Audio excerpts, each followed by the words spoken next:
Connaissance, recherche, sciences, mathématiques, théorie, physique, philosophie, conférences, archéologie, nature.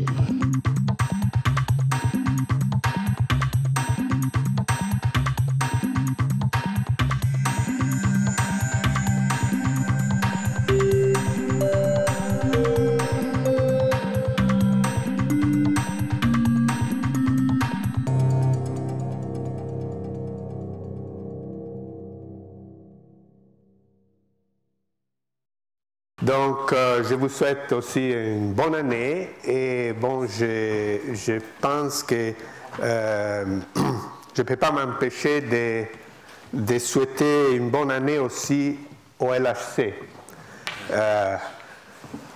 Vous savez que l'année passée était une année dure pour la grande machine, le grand accélérateur hadronique du CERN. Et bon, je viens de recevoir un courriel où on me donne toutes de nouvelles décisions de la direction du CERN. Donc je vous résume en quelques mots la situation. Vous savez que en septembre 2008, après une dizaine de jours, ou même pas, l'LHC est tombé en panne à cause d'un accident. Et il est resté en panne jusqu'au novembre 2009, donc plus qu'une année, quand il a recommencé à marcher à une énergie basse et avec une luminosité très basse pendant environ un mois, donc jusqu'à Noël. Et néanmoins, la machine marche bien à cette énergie, avec cette luminosité, tant qu'on a même pu faire de la physique avec.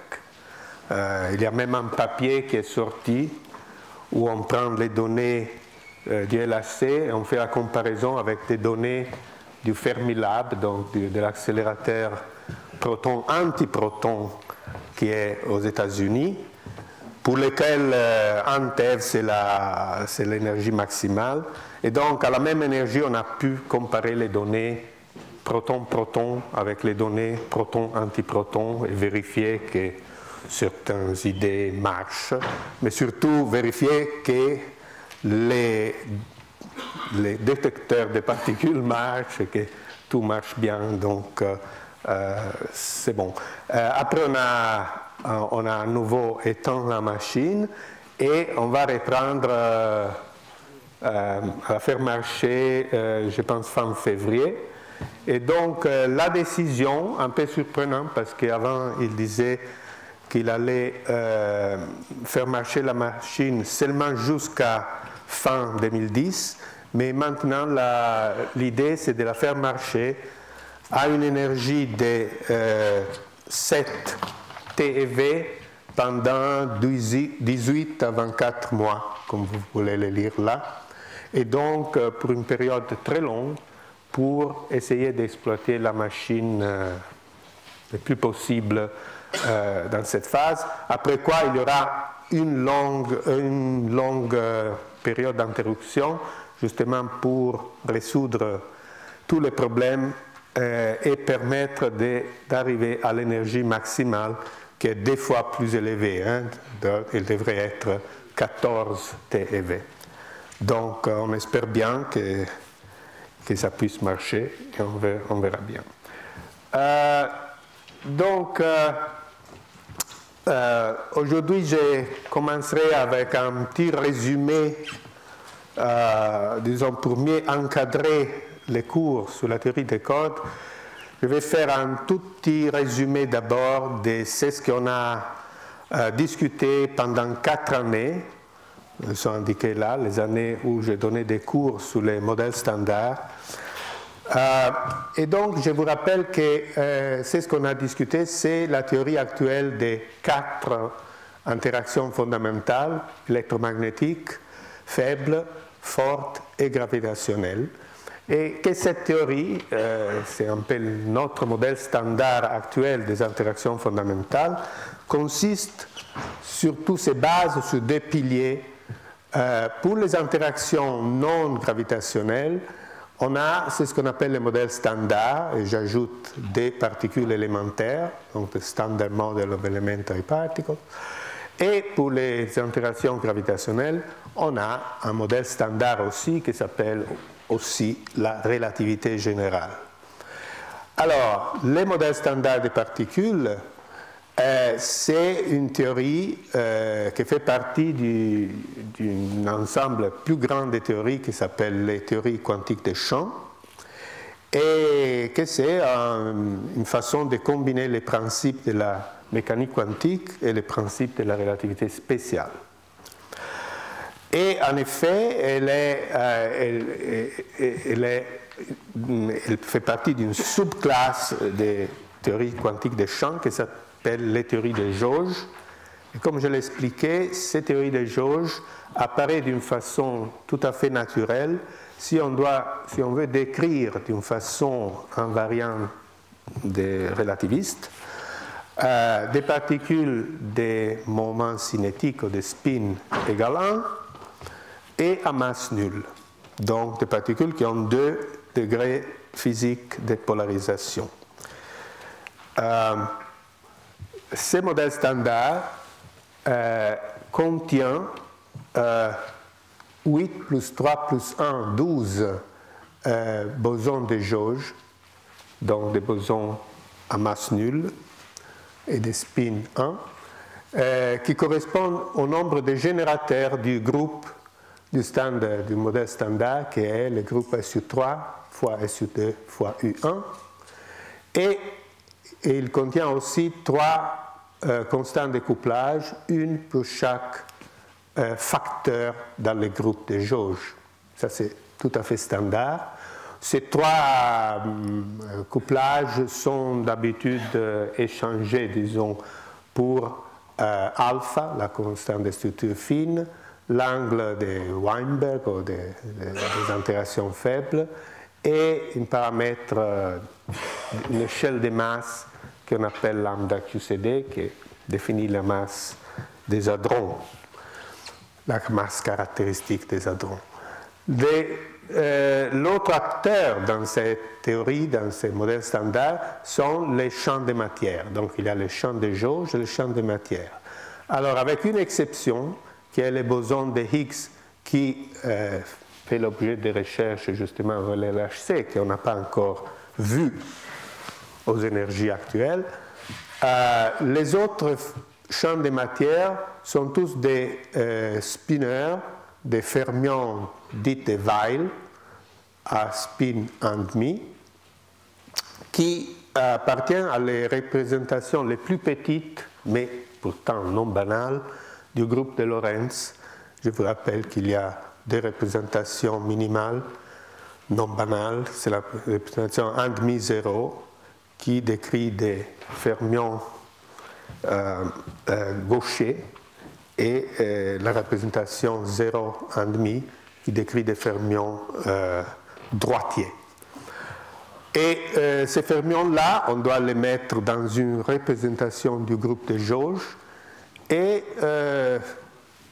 c'est ce qu'on observe expérimentalement, c'est que les fermions appartiennent à une représentation réducible, donc ça consiste en plusieurs morceaux qui font des représentations individuellement, et je dirais assez baroque, assez complexe. Et en plus, cette représentation réducible est répétée en nature 3 fois. C'est ce qui correspond à 3 familles qu'on connaît, des quarks et des leptons. Et je vous rappelle un tableau que je prends du cours de 2007-2008, où on avait les différents fermions d'une famille. Après, on la répète 3 fois. Et là, il y a les représentations des SU3, des SU2 et la charge par rapport à l'hypercharge de tous ces fermions-là. Et la chose très... Bon, c'est assez compliqué, disons, on n'aurait pas vraiment inventé comme ça d'emblée, mais c'est ce que la nature nous dit, c'est que ça, c'est la représentation qui marche.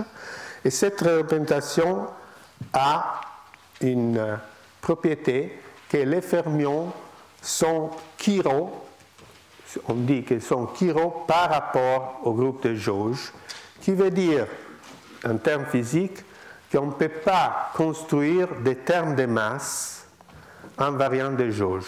Donc on ne peut pas donner à ces fermions une masse sans briser, une masse directe, si on veut, dans les Lagrangiens, sans briser explicitement la symétrie des jauges. Et la raison est que, si je reviens à la tableau précédent, est que pour donner une masse à un fermion, il faut prendre les fermions du type gaucher. Oui, je m'excuse, j'ai oublié de dire. Là, c'est les fermions gauchers qui appartiennent à cette représentation. Les antifermions droitiers, les antiparticules, appartiennent aux représentations complexes conjuguées de celles-là. Mais pour donner une masse à un fermion, il faut combiner deux fermions de la même hélicité, donc deux fermions du type gauche ou deux fermions de type droit. Et vous voyez éventuellement le même fermion avec lui-même. Donc si on prend n'importe quelle paire de fermions dans cette colonne-là, y compris une paire qui consiste du même fermion deux fois, on voit que dans les produits de ces deux représentations, il n'y a jamais ensanglé quelque chose qui est neutre, complètement neutre par rapport au groupe de jauge. Et c'est ça qui empêche, on dit que ça c'est une représentation chirale. Par exemple, si je voulais donner une masse au quark U, je devrais prendre U et UC, ou U et U, mais U et U, ça fait 3 fois 3, mais 3 fois 3, on est sur 3, et on ne peut pas donner ensanglé.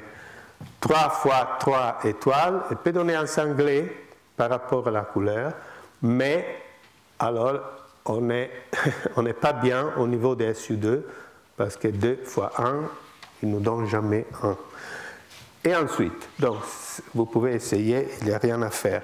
Bon, si je rajoute ici un neutrino right, que le modèle standard n'avait pas au départ, mais on peut le rajouter, alors ce neutrino right est ensanglé par rapport à tout, et pour lui, on peut écrire une masse de Majorana.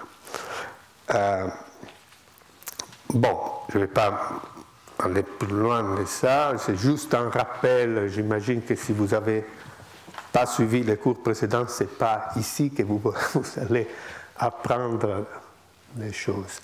Alors, donc, pour donner des masses aux quarks et aux leptons, dans les modèles standards, on doit briser la symétrie des jauges, mais d'une façon spontanée, parce qu'on ne peut pas les briser comme ça d'une façon directe, sinon il y a des inconsistances à la théorie. Donc on doit utiliser les mécanismes de Higgs, ou de Braut, Hengler et Higgs. Et le même mécanisme, vous savez bien, donne masse aussi au boson de jauge, qui au départ était un masse nulle, de SU2 fois U1, et que, donc il y en a 4, 3 pour SU2, 1 pour U1, et le résultat de tout ça est qu'il nous reste un boson de jauge à masse nulle, qui est le photon, qu'on connaît très bien, et 3, les autres prennent une masse et correspond au boson W plus et moins et au Z0 des particules qu'on a découvert au PP bar au CERN et après on a étudié au LEP. Donc ça marche très bien. Mais pour la part de la couleur, les interactions fortes qui sont décrites par les groupes de couleurs SU3, c'est un mécanisme un peu différent. C'est le mécanisme non perturbatif du confinement de la couleur qui empêche l'existence des quarks et des gluons libres, qui force ces particules à se lier dans des sanglés de SU3 qui sont rien d'autre que les hadrons. Les hadrons seront le sujet de ma discussion d'ici peu. Les hadrons sont les mésons comme les pi, les kaons et les baryons comme les protons, les neutrons, qui sont constitués de quarks dans un état de sanglé de couleurs. Et la masse l'échelle des masses de toutes ces particules-là est donnée par cette échelle de confinement qu'on appelle d'habitude lambda de QCD. Voilà, donc ça c'est pour les modèles standards des particules, un petit rappel. Et pour les modèles standards de la gravitation, pour la relativité générale, je vais être plus court, c'était le sujet de mon cours de l'année passée. Là, la théorie est basée aussi sur une symétrie locale, du même type que la symétrie des jauges, qui est la covariance générale, qui est là pour mettre dans la théorie les principes d'équivalence et qui est associée avec un champ tensoriel qui est en même temps la métrique de l'espace-temps et le champ gravitationnel. C'est un tenseur qui, si on fait une quantisation semi-classique, correspond à une particule de masse nulle et de spin 2, les gravitons. C'est l'analogue du photon. Le graviton est à la force gravitationnelle, c'est ce que le photon est à la force électromagnétique. Et, si vous voulez, la covariance générale, au même titre que l'invariance des jauges, est là pour éliminer des degrés de liberté non physiques. Dans ce cas, c'est un groupe un peu plus grand parce qu'il doit éliminer 3 degrés de liberté parce qu'une particule de spin 2 avec masse aurait 5 degrés de liberté, tandis qu'à masse nulle, il n'en a que 2. Donc, il y a une belle analogie au niveau classique entre la théorie des jauges et la théorie de la relativité générale, mais malheureusement cette analogie se limite à ce niveau semi-classique, classique et semi-classique, mais quand on va essayer de faire vraiment la théorie quantique complète, avec tous les boucles de la théorie des champs et tout ça, on trouve qu'il y a des grosses difficultés pour la gravitation. Donc c'est très difficile de faire le même schéma qu'on fait dans les modèles standards des particules pour la relativité générale. Et la faute, c'est à ce fameux divergence ultraviolet qui, dans les modèles standards, on arrive à éliminer à travers un processus de renormalisation pour lequel on paye un certain prix, certaines quantités ne sont pas calculables, mais quand même, pour les théories des jauges, c'est un prix raisonnable parce qu'il laisse quand même une théorie prédictive en fonction de certains paramètres qu'on doit mesurer. Tandis que pour la gravitation, les divergences sont tellement fortes qu'on ne peut pas jouer le même jeu. Alors, il y a des indications, selon moi, assez fortes, mais là, disons, il n'y a pas un consensus entre les théoriciens, que pour arriver à une théorie consistante de la gravitation quantique, on doit aller au-delà du contexte de la théorie quantique de champ local, où les interactions ont place dans le même point de l'espace-temps. Et à présent, la théorie des cordes, qui, entre parenthèses, on va voir, prédit l'existence de ces particules à spin 1 et 2 et masse nulle. Donc, elle prédit l'existence des interactions de jauge, elle prédit l'existence des interactions gravitationnelles. Et il semblerait que c'est la voie la plus prometteuse pour mettre ensemble les principes de la mécanique quantique, de l'invariance des jauges, de la covariance générale, et de nous donner une théorie unifiée, quantique, et cohérente de toutes les forces et en même temps de toutes les particules. Alors quand je dis ça, on dit, bon, alors vous avez terminé. on clôt les chapitres de la physique. Non, on n'est pas encore là. On verra bien qu'il y a beaucoup de questions encore et peut-être même des problèmes au niveau phénoménologique. Mais disons, c'est un cadre très intéressant à explorer. Donc, mais c'est pas de cette façon que la théorie des cordes a vu sa naissance, ses débuts. Disons que plutôt elle a des origines très très modestes.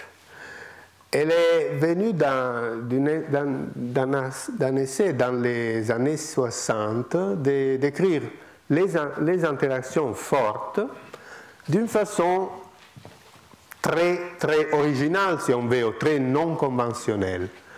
Mais, disons, cet essai, cette tentative a failli, et néanmoins, dans le processus de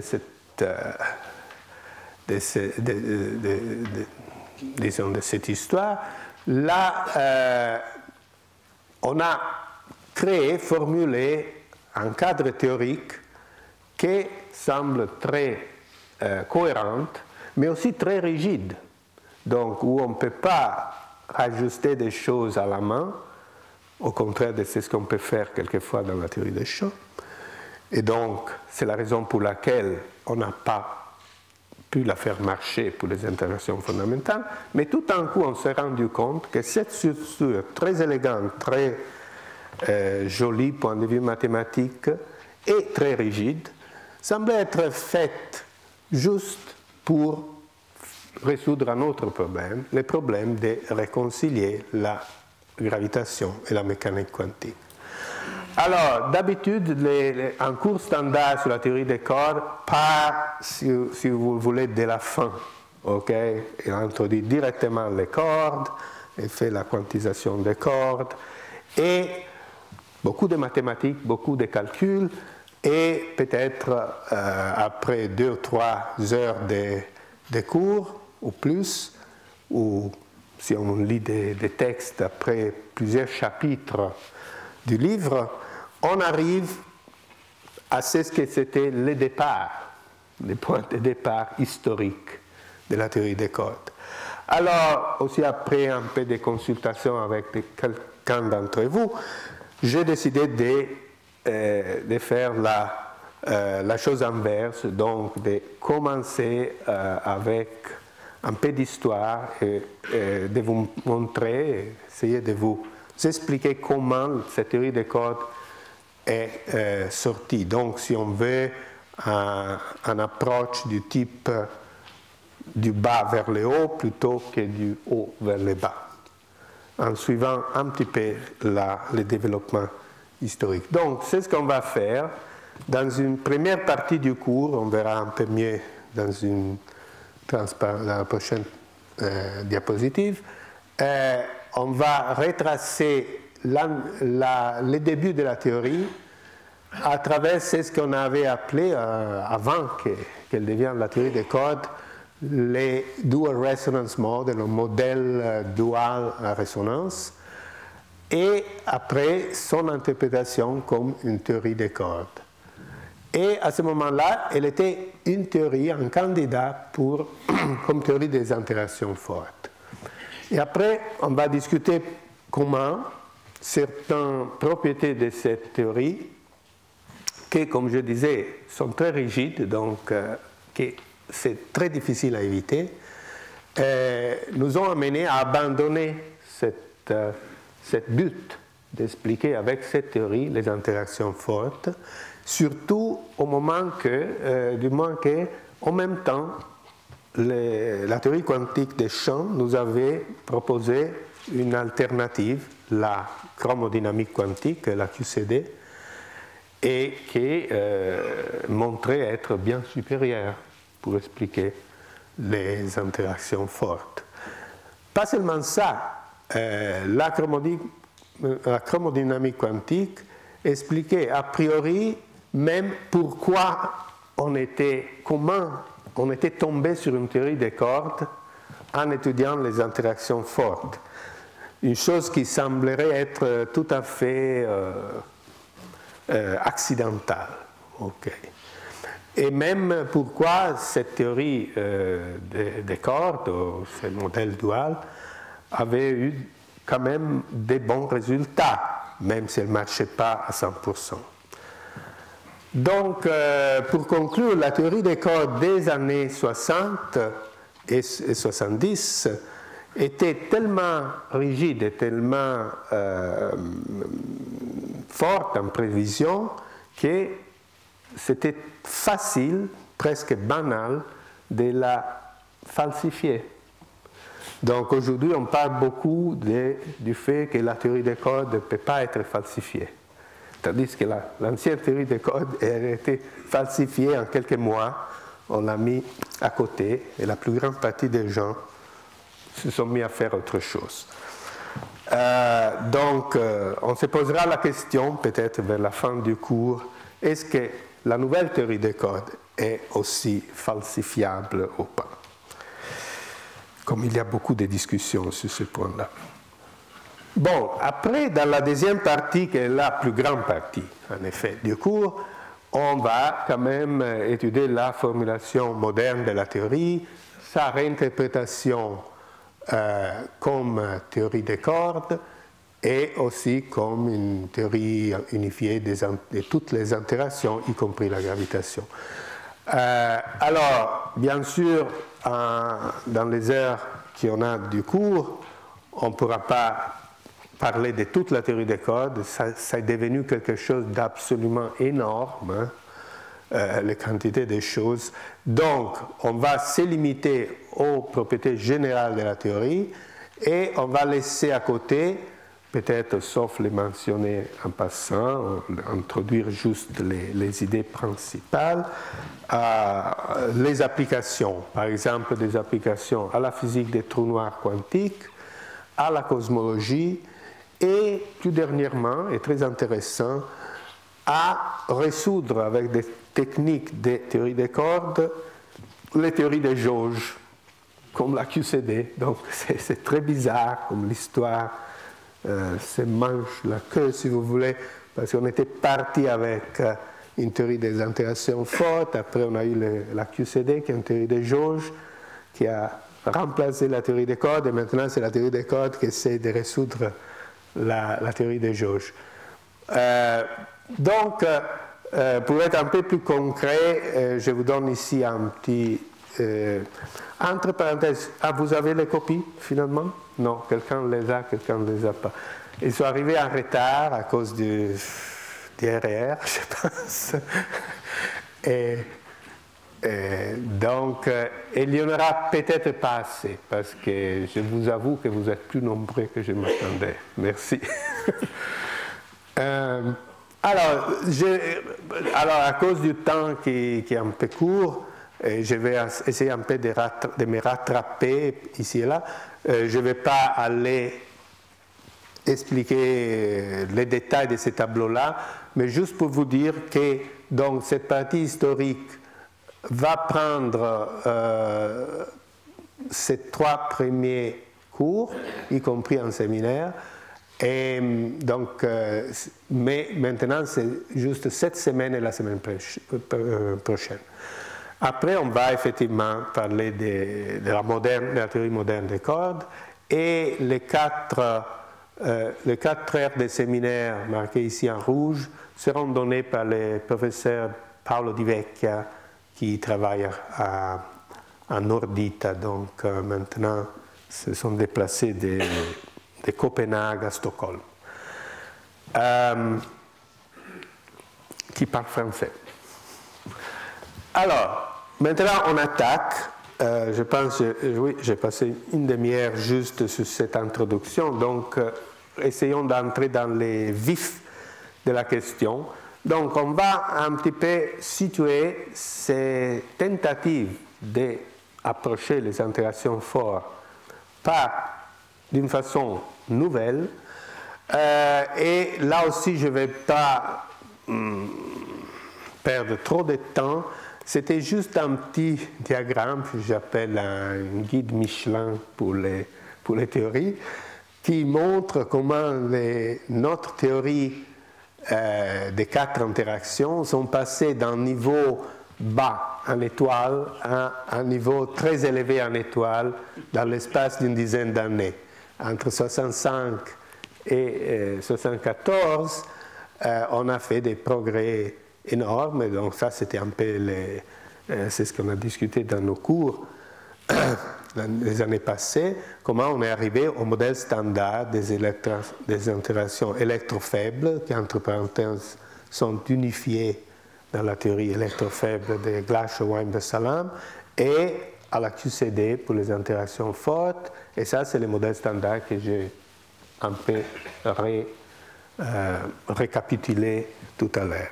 Alors, les modèles à résonance duale, il entre ici, ou même ici, hein, mais disons comme une autre possibilité d'approcher la théorie des interactions fortes. Mais à un certain moment, la QCD arrive et ces modèles-là, ils ne tiennent pas la compétition. Et on l'abandonne. Et en effet, entre 1974 et 1984, une dizaine d'années, pratiquement personne y travaille.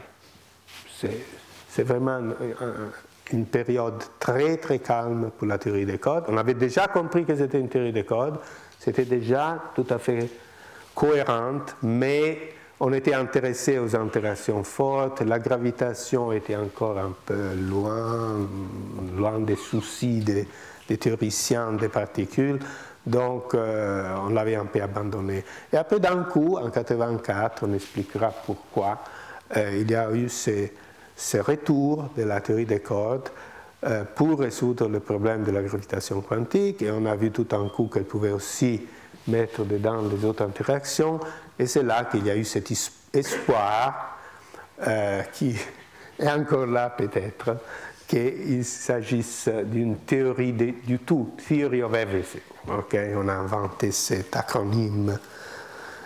Voilà. Alors, donc c'est ça pour situer au niveau historique ces débuts. Alors, reprenons la situation, les interactions fortes, comme il était, disons, vers les milieux des années 60.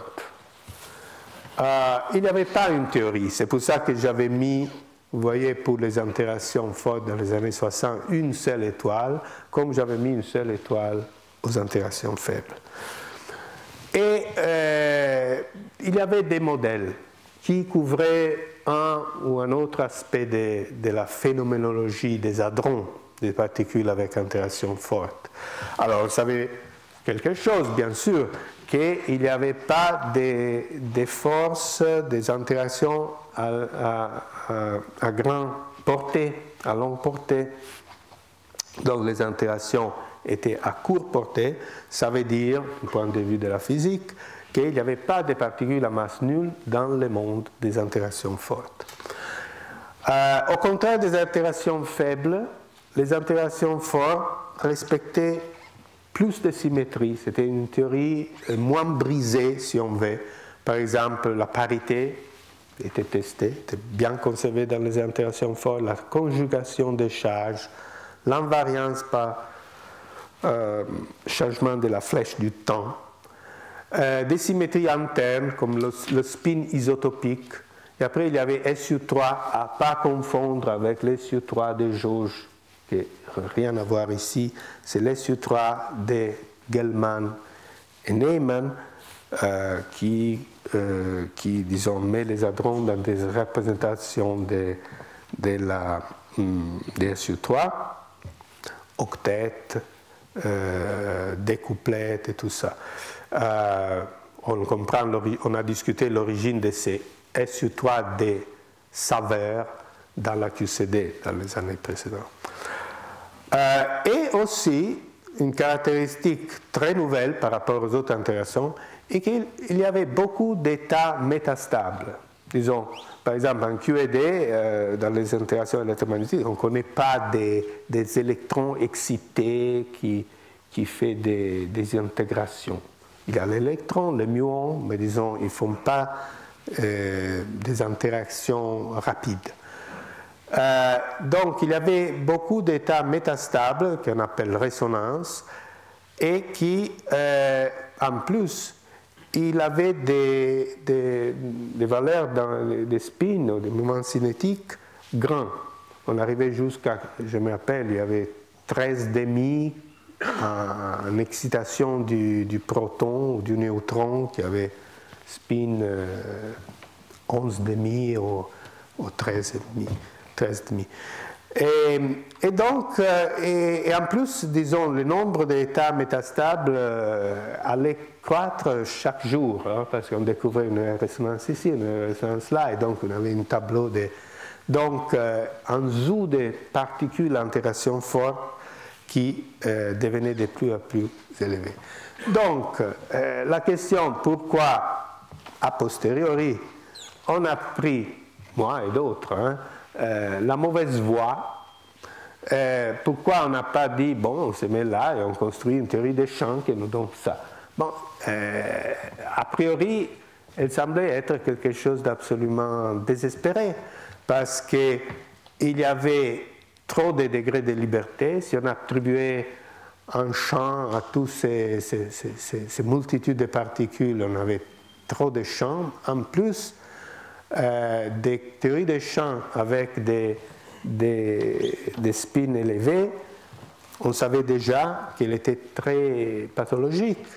Je vous ai dit que la gravitation est déjà pathologique, donc J égale 2, c'est déjà mal. Vous imaginez J égale 11,5. Donc, on s'est retourné sur un autre contexte qui s'appelle le contexte de la matrice S. S pour scattering, je pense. Un concept inventé par Heisenberg en 1943. Qu'est-ce que c'est la matrice S? La matrice S, c'est assez facile. C'est une matrice qu'on obtient à partir d'un opérateur. Vous savez, en mécanique quantique, on a des opérateurs, on a des états. Si on prend un opérateur entre deux états, ça donne un nombre complexe. Et ce nombre complexe pour l'opérateur S s'appelle la forme matrice. Quand on change l'état initial et l'échange final, toutes les possibles façons, on obtient une matrice infinie en effet. Et l'élément de matrice S in out nous donne son valeur absolue au carré, comme en mécanique quantique, la probabilité pour faire la transition de l'état initial à l'état final. Donc, un petit dessin, on a une boîte noire, hein, parce que ça c'était un peu l'idée de ne pas trop regarder dedans, donc pas faire vraiment de la théorie des champs pour dire qu'est-ce qu'il y a là-dedans, et on mettait l'état initial, l'état final, et donc ça est représenté par ces matrices. Alors, pourquoi la matrice S? Bon, c'était facile, par exemple, d'imposer toutes les symétries. On change l'état initial, l'état final, et on peut forcer les symétries directement au niveau de la matrice S. La causalité, que c'est une autre propriété importante due à la relativité, on avait déjà compris, même à travers la théorie des champs, que pouvait se traduire dans certaines propriétés d'analyticité de cette matrice, vue par exemple comme fonction de l'énergie, hein, parce qu'entre autres on peut changer l'énergie de l'état initial et l'énergie de l'état final. Bon, elle doit être conservée donc de la même façon. Donc, si vous voulez, S est une fonction, entre autres, de l'énergie, et donc elle doit être une fonction analytique de l'énergie, vue comme une variable complexe, et certaines propriétés d'analyticité, on avait bien compris qu'elles correspondaient à la notion de causalité, c'est-à-dire cause-effet, la propagation des signaux avec une vitesse maximale.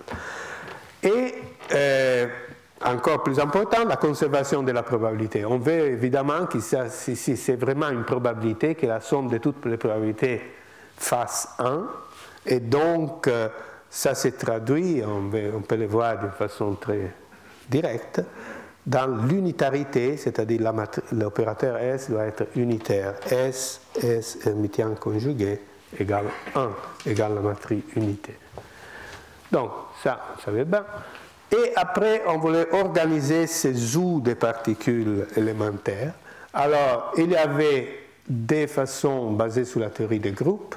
J'ai déjà mentionné SUD de le spin isotopique, SU3 de la Savère, pardon, et qui étaient des groupes qui ne mélangeaient pas des particules à un spin différent. Donc, c'était une symétrie entre les bosons à spin 0, les fermions à spin 1,5, et ensuite 3,5, et so on.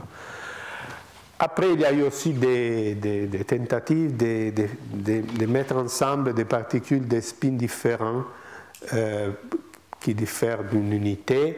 Et là, quand je mets là, j'entends pas, par exemple, 1,5.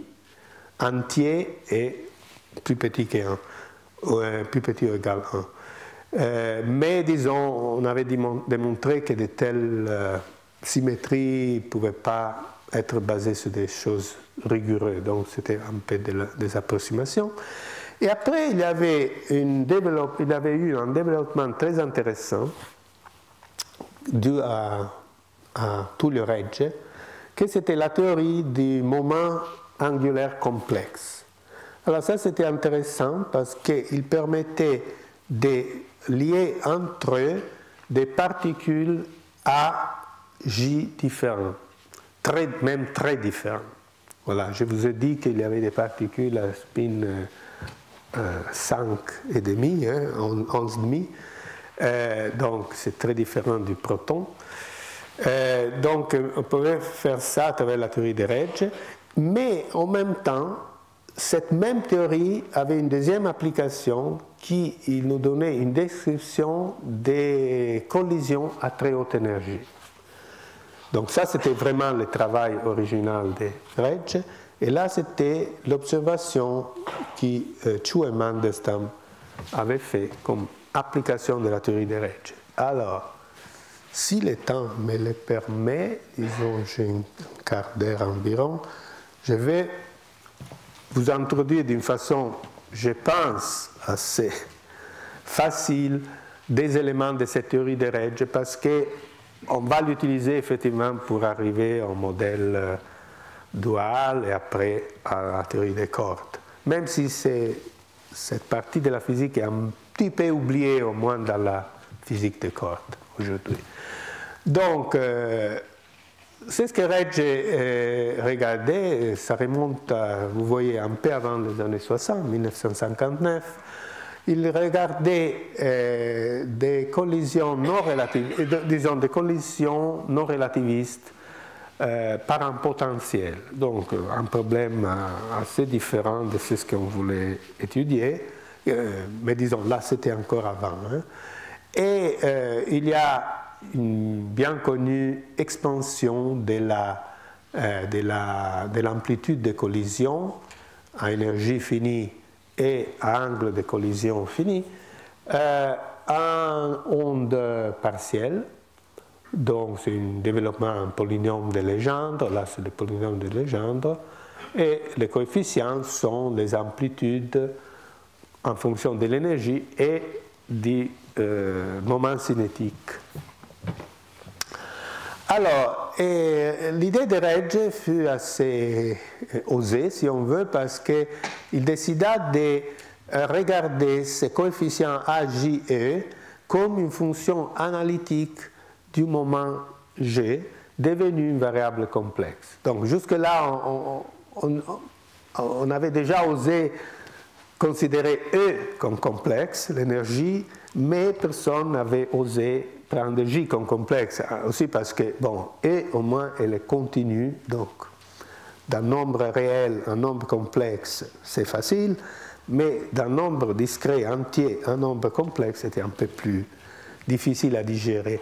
Donc, et il se rendait compte, en étudiant des modèles de collision par un potentiel, que très souvent, cette fonction AJOE avait des singularités du type pôle en J.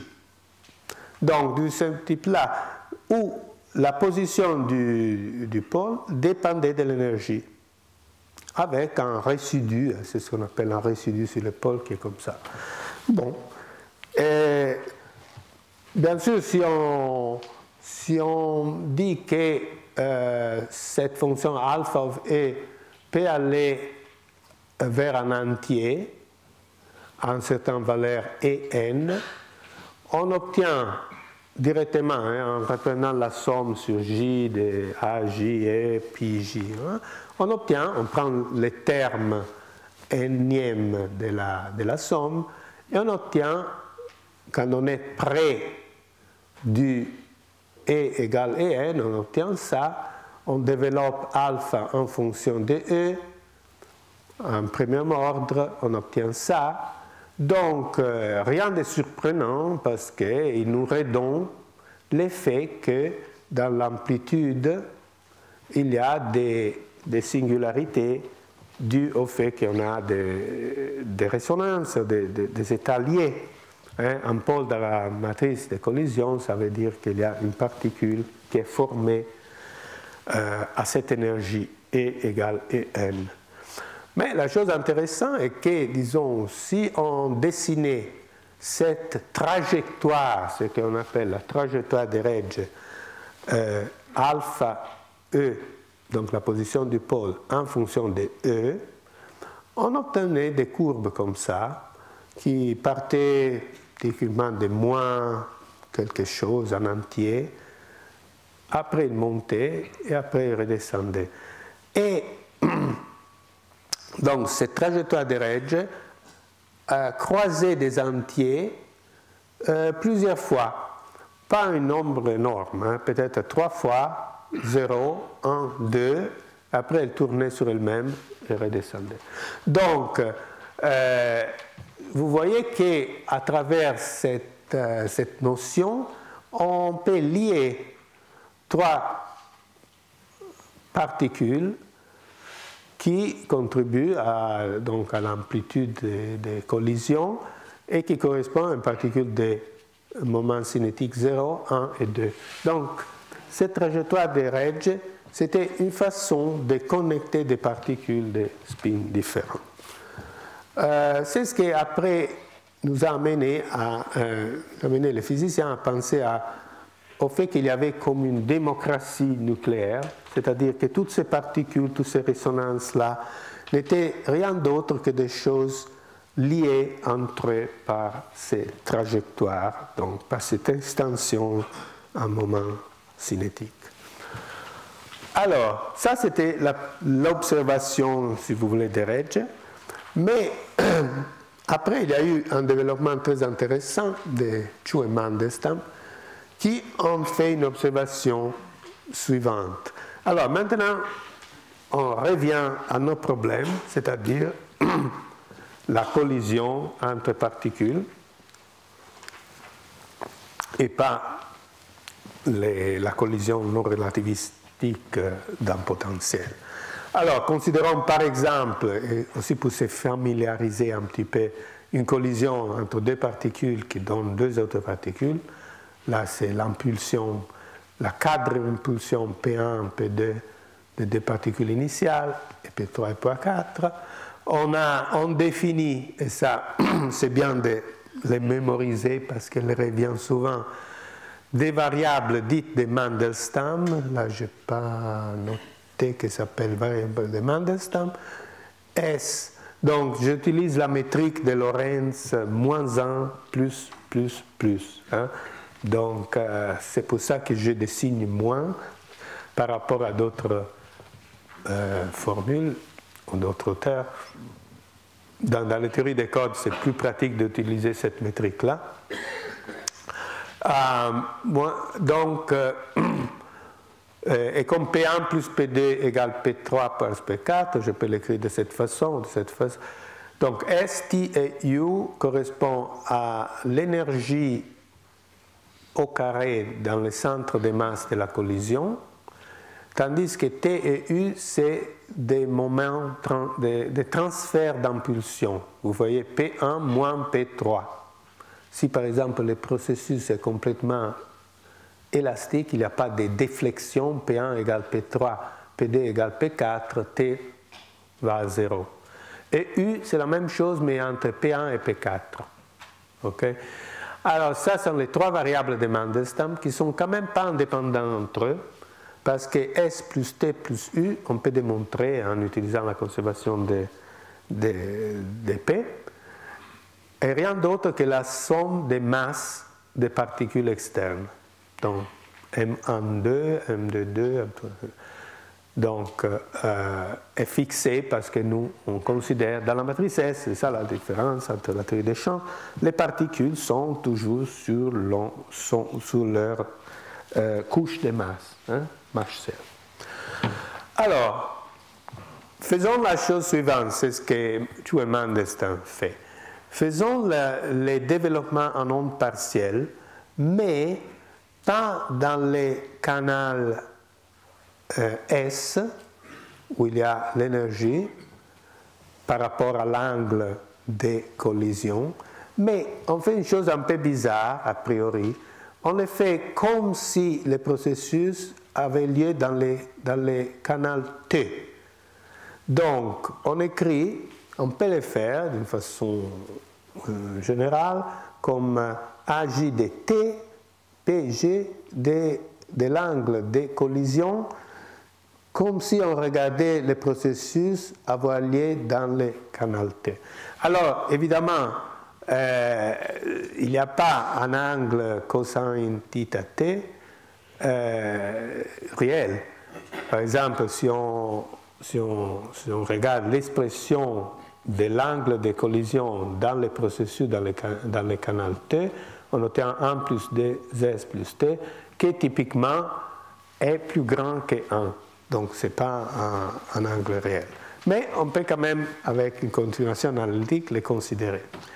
Donc, et on considère ça dans la région qui n'est pas physique pour le canal T, c'est-à-dire S grand.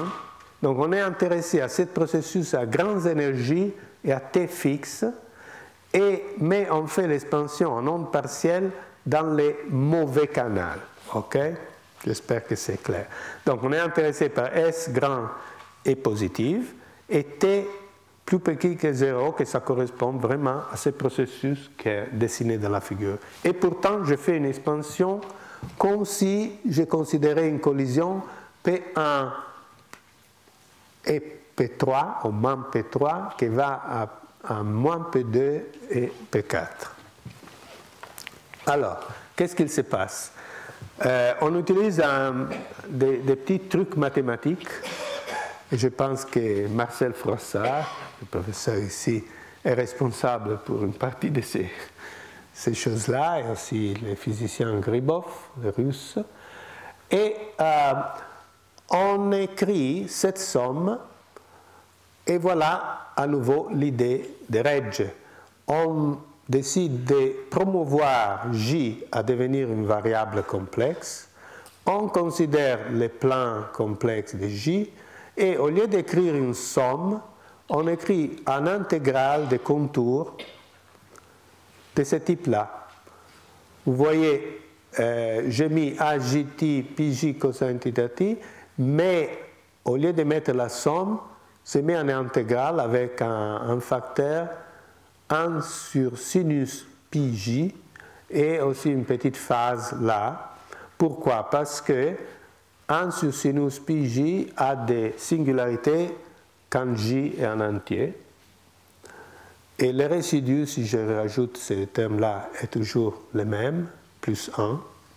Donc, si je prends ce contour C ici, qui est dessiné en rouge ici, et il n'y a pas d'autres singularités par là, disons, je peux les déformer, ces contours. Vous savez, hein, en théorie des variables complexes, on peut déformer les contours. On doit faire attention s'il y a des singularités, mais autrement, on peut les faire sans autres.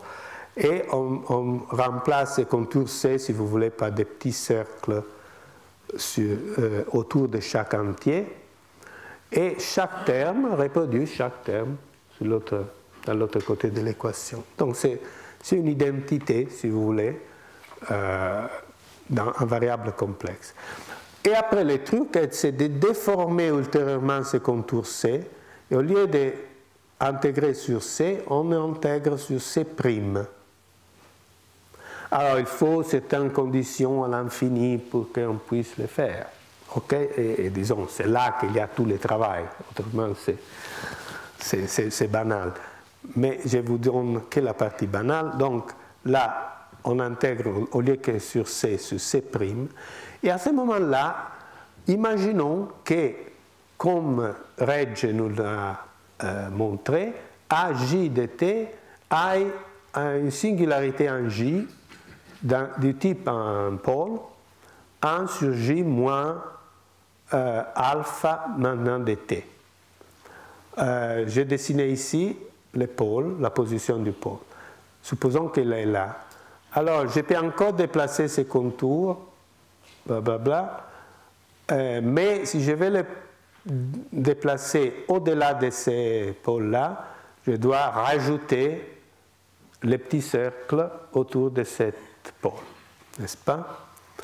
Cet cercle nous donne un pi de alpha, parce que J ici égale alpha. Donc il me donne un pi alpha de cosine θ t. Maintenant, on met tout ensemble. On utilise l'effet que si Z est grand, pi g de Z, on sait qu'elle va comme la puissance J de Z. Bon, c'est vrai pour J entier, parce que pi J, c'est un polynôme de degré J, mais c'est aussi vrai quand on considère la continuation analytique de pi J à J complexe. Donc, c'est ce que ça veut dire. Ça veut dire que, pardon, si on revient, Z, c'est seulement cosine θ t. Donc, elle est effectivement très grande si S est grand et T est tenu fixe. Donc, pour S très grand, c'est ce qu'il domine, c'est les P avec un J le plus grand possible, dont la partie réelle est la plus grande possible.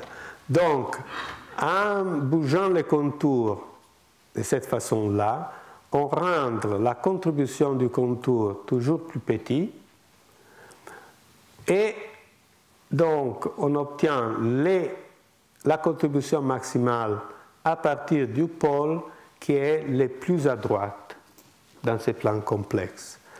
Après, il y aura un reste qui est plus petit. On peut continuer jusqu'à avoir les prochains pôles et ensuite. Donc, en faisant ce truc-là, on ramasse petit à petit la contribution des différents pôles avec les plus à droite qui nous donnent la contribution dominante et ensuite les autres pôles plus à gauche qui nous donnent des corrections. Et ça devient un développement de l'amplitude à grande S et petit t, qui est très intéressant parce que c'est là qu'on fait des expériences. On fait des expériences de haute énergie et on peut se mettre à t petit, ça veut dire à petit angle de diffusion. Donc, le résultat final, donc, c'est qu'à la fin, on obtient que l'amplitude de collision, la matrice S, si vous voulez, pour cette collision, a cette forme-là. Disons, il y a un résidu du pôle, il y a ce facteur qui vient de ce sinus, et après, il y a, disons, le développement asymptotique du polynôme de Legendre, et on obtient des formules de ce type-là. Donc, la trajectoire de Regge, la plus à droite, détermine, disons, la dépendance de l'énergie de l'amplitude de collision. Voilà. Maintenant, d'une façon un peu plus phénoménologique, donc on a testé cette théorie, on a regardé les différentes choses, et on trouve effectivement que ces trajectoires de Rage, il semble bien exister dans la physique des relativistes, donc de haute énergie pour les particules élémentaires. Donc, si vous voulez, là, oui, peut-être je dois souligner ce fait-là, il y a ces deux aspects de la théorie de Rage. D'un côté, pour T positif, il nous donne cette classification des particules des différents spins comme étant interpolées par des trajectoires. C'était la première partie, disons la partie Rage. La partie Chu-Mandelstam, c'est plutôt T négative, parce que je vous ai dit, dans la région des hautes énergies, T est négative. Donc, c'est cette partie des trajectoires qui détermine, par contre, à partir de 0 et pour T négative, qui détermine, par contre, les comportements asymptotiques à haute énergie de l'amplitude de diffusion. Donc, vous voyez, il y a une connexion à travers ces trajectoires de Rage entre le spectre des particules de la théorie, d'un côté, T positive, et les comportements à haute énergie des amplitudes de collision pour les T négatives. Mais selon la théorie, disons, c'est la même trajectoire qui détermine les deux choses. Alors, la chose qui était tout à fait étonnante et surprenante est que quand on a étudié ça, on a trouvé que ces trajectoires de Rage étaient très différentes de ce que Rage avait trouvé dans la collision des potentiels. Elle allait croître, je ne dis pas à l'infini, mais disons, on a continué à trouver des particules, des récurrences de Rage, comme on dit, sur des trajectoires pratiquement linéaires. Vous vous rappelez que dans la théorie de Rage, il y avait ces trajectoires qui faisaient comme ça et après redescendaient. Bon, ces trajectoires-là ne semblaient pas vouloir redescendre. Et avec une exception, qui est cette trajectoire verte, elle était pratiquement parallèle. Donc la pente de ces trajectoires pratiquement rectilignes était comme une constante universelle. Un certain nombre de J par masse carrée, hein, parce que T c'est le carré d'une énergie, donc c'est moment cinétique par masse carrée, disons proportionnelle, avec une constante de proportionnalité universelle qui valait de l'ordre en unité naturelle, H bar égalant 0,9 G et V à la moins 2. Alors, l'exception, c'était la trajectoire dite du vide, qu'on appelle aussi le Pomeron, en honneur du physicien Pomeranchuk qui l'a découvert, et qui domine dans certains processus où il n'y a pas d'échange de nombres quantiques dans le canal T. En effet, je voulais juste souligner ça. Quelles sont les trajectoires qui contribuent à un processus de collision donné? Ça dépend des nombres quantiques dans le canal T. Donc, dans le canal dont la variable de Mandelstam est tenue fixe. Hein. Dans notre cas, T est fixe à haute énergie, S est grand. Donc, on doit regarder qu'est-ce qu'il y a comme processus. Par exemple, je donne un exemple, collision pi moins proton qui nous donne pi 0 neutron. C'est un processus qu'on observe. Le canal T, si je garde fixe le transfert d'impulsion entre les deux pi ou les protons et les neutrons, le canal T, c'est ce canal-là où les nombres quantiques sont ceux avec charge plus ou moins 1, indépendamment de comment on regarde. Donc, du point de vue des spins isotopiques, on doit avoir des trajectoires à spin isotopique 1. On ne peut pas avoir une trajectoire de Regge à spin isotopique 0 dans ces processus-là. Donc, on étudie et on trouve que la trajectoire la plus à droite avec ces nombres quantiques, c'est la trajectoire de Regge qui contient les mesons ρ et aussi à spin 2 les mesons dites A2. Donc, on obtient cette formule-là et on peut regarder les données, on obtient que, par exemple, la trajectoire du ρ a un intercept, c'est-à-dire à t égale 0, vaut environ 0,57, si je me rappelle bien, et un autre mystère est assez dégénéré, assez coïncident avec la trajectoire qui contient cette particule de spin 2. Là, j'ai un peu abrégé, je n'ai pas parlé de ce qu'on appelle la signature, donc les trajectoires de Regge ont aussi une signature, c'est cette phase-là qui peut avoir un signe moins ou un signe plus. Ça veut dire que les trajectoires à signature moins supportent seulement des particules à spin ampère, et ça, il supporte des particules à spin pair. Donc là, il y a les ρ à spin 1, là, il y a les A2 qui est à spin 2, et les données expérimentales nous montraient que les deux trajectoires étaient quand même assez coïncidentes, avec pratiquement les mêmes intercepts, et comme je vous ai dit, comme la pente est aussi toujours la même, elles sont pratiquement coïncidentes partout. Donc ça nous donne une bonne explication des données. Bon, je prends encore quelques minutes. Je pense que la deuxième heure va être un peu plus légère. Donc, un autre exemple, c'est l'exemple des sessions efficaces totales. Par exemple, proton-proton qui donne n'importe quoi. Il y a un fameux théorème optique qui relie, à cause de l'unitarité de la matrice S, ce processus-là à la partie imaginaire de l'amplitude élastique à t égale 0.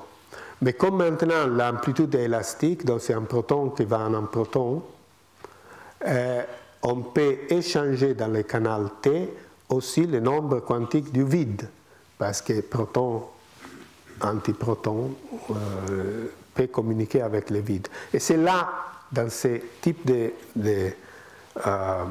d'amplitude, qu'on peut échanger aussi là les pomérons. Et alors là, il y a une petite surprise que quand on fait un fit des données expérimentales qu'on mesure, par exemple, à Fermilab, la session totale de collision, la session efficace de collision proton-proton, on trouve que si on veut faire un fit de Regge, on obtient une trajectoire qui est un peu plus haut de 1.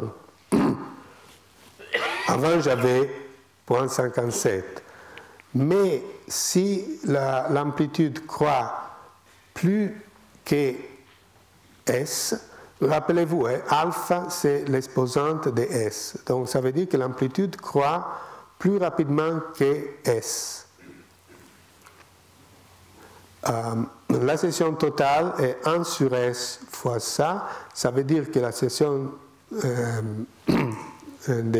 totale croît avec l'énergie, parce que S à 1,07 divisé par S, ça nous laisse quand même S à la puissance 0,07. Alors, vous direz que ce n'est pas grand-chose, 0,07, mais du point de vue théorique, c'est très mauvais, parce que, je mentionne à nouveau mon collègue Froissart, il avait établi une borne supérieure à la possible croissance de la session totale, que c'était 2 puissance du log S. Alors, S à la puissance 0,07, à S suffisamment grand, excède la limite de Froissart. Donc, ça veut dire que ces modèles naïfs de Regge avec un pôle à cette position-là il ne peut pas être toute l'histoire, et si on va suffisamment haut en énergie, quelque chose doit arriver, il doit y avoir aussi des points de branchement, il y a toute une théorie du poméron supercritique, c'est ce qu'on appelle, pour résoudre ces problèmes-là. Bon, c'est par exemple un des sujets qui, ce n'est pas les mêmes sujets, les mêmes buts du LHC, mais c'est une des choses que probablement le LHC va aborder, c'est de la physique qu'on appelle soft, parce que il n'y a pas de grands transferts d'impulsion, mais disons, je pense que ça c'était la dernière, ça c'est la toute dernière. Alors, il y avait eu une proposition de Chu, après cette histoire de Mandelstam et Chu, avait fait une proposition assez courageuse. Elle disait que peut-être en imposant seulement les choses suivantes, que tous les hadrons sont sur des trajectoires de Regge, évidemment quand M2 est plus grand que 0, et que tous les comportements asymptotiques des amplitudes sont contrôlés par les mêmes trajectoires de Regge, évidemment dans les régions du type espace pour M2, il pensait que peut-être ça pourrait nous donner, en posant l'unitarité et tout ça, une solution unique pour les interactions fortes. C'était vraiment très prétentieux, si on veut, et nous savons aujourd'hui que ce programme de Chu était effectivement très optimiste et que donc la réponse n'est pas négative. Ces contraintes-là ne sont pas suffisantes pour nous donner un résultat unique. Il faut mettre de la physique dedans, des hypothèses ultérieures, et la théorie des cordes va être un exemple éclatant de ce que je viens de dire, parce que c'est un exemple parfait de démocratie nucléaire, parce que tous les hadrons sont faits dans la théorie des cordes, donc c'est simplement des états de vibration différents de la corde. Elle satisfait très bien toutes ces conditions et pourtant elle a besoin de mettre comme assumption qu'il y a des cordes. Donc c'est ce qui manquait un peu dans l'idée de Chu.